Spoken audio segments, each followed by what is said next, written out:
Again a very good morning students. Next topic जगत protista हम लेते हैं 5 किंगडम सिस्टम में से। और देखिए इस जगत की जो मुख्य मुख्य बातें हैं वो आज हम पढ़ने वाले हैं। इस जगत में सभी यूकैरियोटिक एक कोशिकीय जीवों को सम्मिलित किया गया है। तो सबसे जो महत्वपूर्ण एमसीक्यू यहाँ से बनता है वो यही है कि एक कोशिकीय यूकैरियोटिक जीवों को किस में रखा गया है, तो जगत प्रोटिस्टा में रखा गया है। इस जगत की सीमाएं ठीक तरीके से निर्धारित नहीं है, ये भी आप याद रखेंगे कि ऐसा कौन सा जगत है जिसकी सीमाएं ठीक तरीके से निर्धारित नहीं हो पाई है, तो प्रोटिस्टा जगत आपका हो जाएगा। यह जगत मोनेरा व फंजाई जगत के बीच एक योजक कड़ी भी बनाएगा। बिल्कुल आप याद रखेंगे, मोनेरा और फंजाई जगत के बीच की अगर हम योजक कड़ी की बात करें तो वो आपका प्रोटिस्टा जगत हो जाएगा। इन्हें सभी बहुकोशिकीय यूकैरियोट्स का पूर्वज भी माना गया क्योंकि इसमें सभी एक कोशिकीय यूकैरियोट रखे गए हैं। ऐसे जीव रखे गए हैं जो सभी एक कोशिकीय यूकैरियोट है, अतः इन्हें बहुकोशिकीय यूकैरियोट्स का पूर्वज या एंसेस्टर भी हम कह सकते हैं। मुख्य रूप से ये पानी में पाए जाते हैं। इनके अंदर एक अच्छी तरीके से परिभाषित केंद्रक मिलेगा क्योंकि ये यूकैरियोटिक है, तो यू प्लस कैरियोन जो इनका केंद्रक होगा वो अच्छे तरीके से परिभाषित रहेगा। वह झिल्लीबद्ध कोशिकांग भी यहाँ पर पाए जाते हैं, बिल्कुल आप याद रखेंगे। प्रोटिस्टा को निम्न समूह में हम बांट सकते हैं। तो देखिए डियर स्टूडेंट्स, आप बिल्कुल अच्छी तरीके से प्रोटिस्टा के जो मुख्य मुख्य कैरेक्टरिस्टिक्स है वो याद करेंगे। अब हम इन्हें समूह में बांटते हैं। तो पहला समूह हमारे पास आएगा क्राइसोफाइट। और क्राइसोफाइट में हम डाइटम तथा सुनहरे शैवाल या डेस्मिड को सम्मिलित करते हैं। बिल्कुल आप याद रखेंगे, डाइटम और सुनहरे शैवाल किस में सम्मिलित किए गए हैं, तो प्रोटिस्टा के क्राइसोफाइट वर्ग में सम्मिलित किए गए हैं। सुनहरे शैवालों को हम डेस्मिड के नाम से भी जानेंगे। स्वच्छ व लवणीय जल दोनों में ये पाए जाते हैं। ये सूक्ष्म होते हैं, माइक्रोस्कोपिक होते हैं और जलधारा के साथ बिल्कुल निश्चित रूप से बहते रहते हैं। निश्चेष्ट रूप से ये बहते रहेंगे, यानी पैसिवली ये फ्लोट करेंगे। इन्हें पादप प्लवक भी हम कहेंगे या प्लैंकटन भी हम कहते हैं, प्लवक भी हम इन्हें कहेंगे। तो बिल्कुल आप याद रखेंगे, इन्हें फाइटोप्लैंकटन के नाम से भी हम जानेंगे। डाइटम में कोशिका भित्ति साबुनदानी की तरह होती है। बिल्कुल आप याद रखेंगे कि डाइटम की जो कोशिका भित्ति है वो साबुनदानी जैसे होती है, जैसा हमारा सोप बॉक्स होता है। इसी के अनुरूप दो अतिच्छादित कवच बनाती है। इन भित्तियों में सिलिका पाया जाता है। बिल्कुल आप यहाँ पर याद रखेंगे कि इनमें सिलिका मिलता है, जिस कारण से ये नष्ट नहीं होते हैं। ये दृढ़ होते हैं, रिजिड होते हैं और आसानी से नष्ट नहीं होंगे। इस प्रकार से मृत डाइटम अपने परिवेश वास स्थान में कोशिका भित्ति के अवशेष बहुत बड़ी संख्या में छोड़ जाते हैं। अतः इनके अवशेष कोशिका भित्ति के रूप में अपने आवास स्थानों में पड़े रहेंगे और करोड़ों वर्षों में जमा हुए इन अवशेषों को हम डाइटमी मृदा या डायटोमिस अर्थ के नाम से जानेंगे। बिल्कुल आप याद रखेंगे, डाइटमी मृदा या डायटोमेसियस अर्थ के नाम से इन्हें हम जानेंगे। कर्णमय होने के कारण इस मृदा का उपयोग पॉलिश करने, तेलों तथा सिरप को छानने में या निशंदन करने में काम में लिया जाता है। ये समुद्र के मुख्य उत्पादक है, यानी क्राइसोफाइट जो होते हैं वो समुद्र के मुख्य उत्पादक हो जाएंगे, चीफ प्रोड्यूसर हो जाएंगे। बिल्कुल आप याद रखेंगे, ये प्रश्न भी कितनी बार एग्जामिनेशन में पूछा गया है। और रिजर्व फूड मटेरियल के रूप में यहाँ पर ऑयल व एक पॉलीसेकेराइड क्राइसोलेमिनेरिन और ल्यूकोसिन पाया जाता है। बिल्कुल आप अच्छे से इसे याद करेंगे तो ये हमारा क्राइसोफाइट वर्ग पूरा हो जाएगा।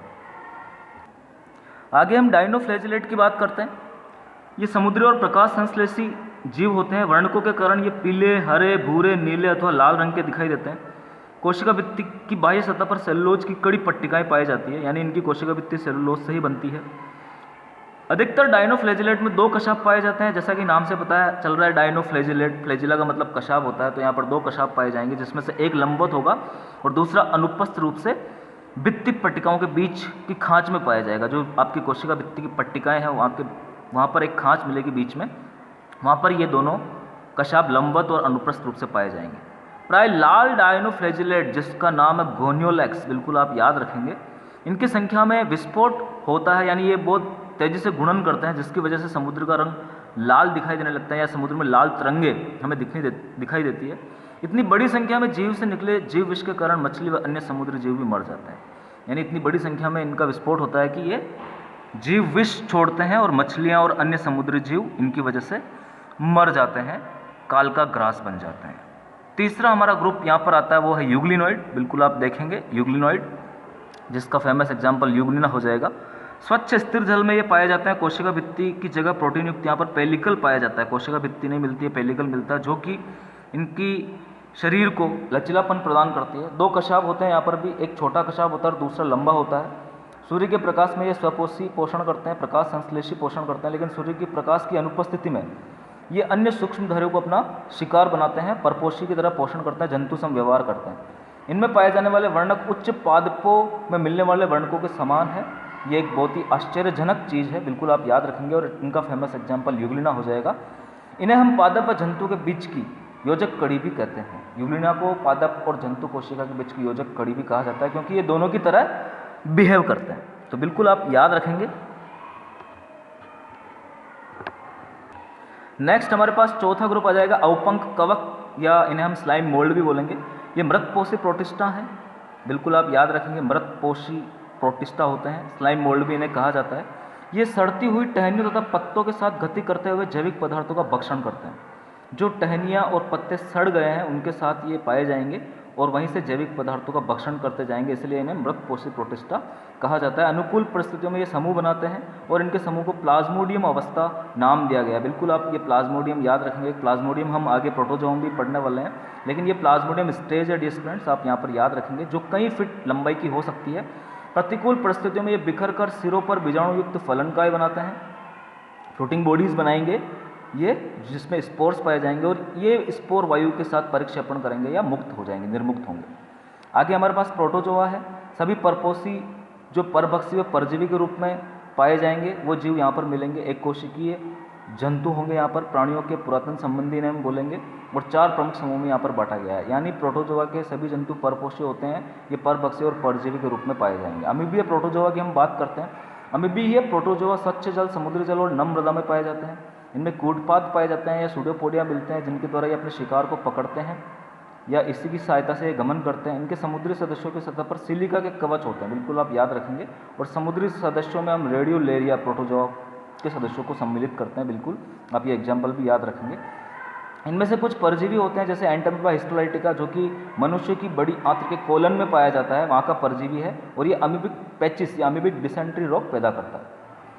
सेकंड क्लास हम देखते हैं कशाबी प्रोटोजोआ की, जो फ्लैजिलेटेड प्रोटोजोआ है। स्वच्छंद व परजीवी होते हैं, कशाब उपस्थित पाया जाता है। परजीवी कशाबी प्रोटोजोआ बीमारी फैलाते हैं, बिल्कुल आप याद रखेंगे।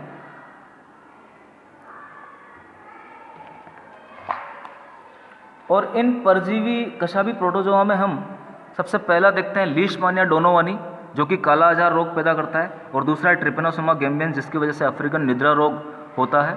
काला आजार रोग का वाहक सैंड फ्लाई या रेत मक्खी है, जिसे फ्लेबोटोमस कहा जाता है। विशेष रूप से मादा सैंड फ्लाई इस रोग को फैलाती है। African sleeping sickness CC fly के द्वारा फैलाया जाता है, जिसका साइंटिफिक नेम है ग्लोसिना पाल्पेलिस। ये सीसी फ्लाई और सैंड फ्लाई दोनों वाहक का काम कर रहे हैं, और जो कोजिंग एजेंट है वो आप याद रखेंगे, काला आजार का कोजिंग एजेंट लीशमानिया डोनोवानी है, और अफ्रीकन निद्रा रोग का कोजिंग एजेंट ट्रिपेनोसोमा गैम्बियंस है। ट्रिपेनोसोमा गैम्बियंस सीसी फ्लाई की लार में मिलेगा और लीशमानिया डोनोवानी सैंड फ्लाई की लार में पाया जाता है। पक्षमावी प्रोटोजोआ की आगे हम बात करते हैं। तो सिलेटेड जो प्रोटोजोआ है जलीय अत्यंत सक्रिय गति करने वाले जीवधारी हैं, क्योंकि इनकी बॉडी के चारों तरफ हजारों की संख्या में पक्षमाप पाए जाते हैं। इनमें एक गुहा पाई जाती है, जिसे हम ग्रसिका कहेंगे, जो कोशिका की सतह के बाहर की तरफ खुलती है। पक्षमापों की लयबद्ध गति के कारण ये जल से पूरित भोजन को गलट की तरफ भेज दिया जाता है, यानी पक्षमाप लयबद्ध गति करेंगे और इनके भोजन को प्राप्त करने में मदद करेंगे, और ये जो भोजन है ओरल ग्रूव से होता हुआ साइटोस्टोम तक जाएगा और फिर गलट में चला जाएगा। तो ये तीनों पार्ट पैरामीशियम में पाए जाते हैं। स्पोरोजोआ लास्ट क्लास है हमारी प्रोटोजोआ की, जिसमें विविध प्रकार के जीवधारी मिलेंगे। संक्रमण करने युक्त बीजाणु जैसी अद्भुत संरचना यहाँ पर पाई जाती है। सबसे कुख्यात प्लाज्मोडियम मलेरिया परजीवी इसका उदाहरण है। वाहक आपका हो जाएगा फीमेल एनोफिलिस मॉस्किटो के काटने से आपका प्लाज्मोडियम हमारे शरीर में चला जाएगा और हमें मलेरिया से ग्रस्त कर देगा। इसकी संक्रामक अवस्था स्पोरोजोइट होती है, और उपचार के लिए सिनकोना पौधे की छाल से कुनेन की औषधि हमें प्राप्त होती है, जिसकी गोलियां बाजार में मिलती है। तो देखिए डियर स्टूडेंट्स, ये हमारा प्रोटिस्टा कंप्लीट हो जाएगा। बहुत ही अच्छा सिंपल सा इसका डिस्क्रिप्शन है, और आप अच्छे से इसे याद करेंगे। जो माइन्यूट सी चीज़ें हैं हर जगत की, वो आप बिल्कुल बेसिक चीज़ें आप अच्छे से तैयार करेंगे। Thank you very much.